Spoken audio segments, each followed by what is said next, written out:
Ağabey kele arele ay ey harika tedeleplay tedelep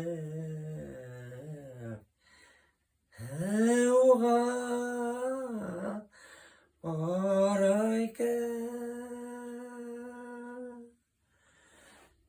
yürek başlarına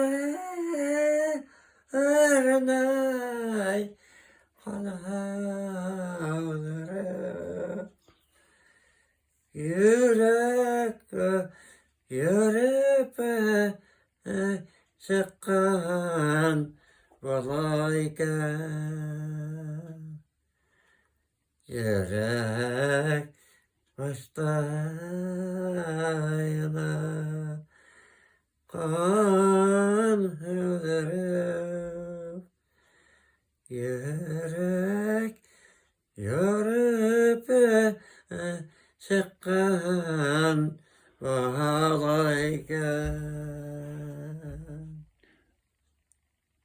İdris abi, bana bu tilegin nige olsun. Her bir mahsus operatsiyada yürügen balalar işen qaytsın dip. Bana soğuş var abetini, şolarga tilek bulup barsın edip. Singerden sonra. Abi zaten de buna şu sıyırılgan yerler varsa da buna şolay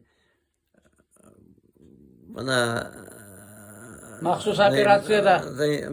ne operatsiyada yürüyen avuldaşlarga bütün Rusya halkına halklarga buna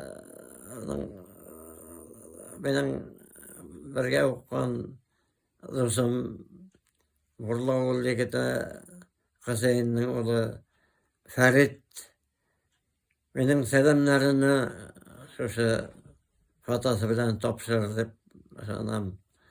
Sizin varlığını da Allah bulasak yeni bilen kutlayım. O yeni hiç sözü. Yakın günlerde yeni bulasak. Amin. İdris abi. Tilegin kabul olsun. Rahmet. Rahmet.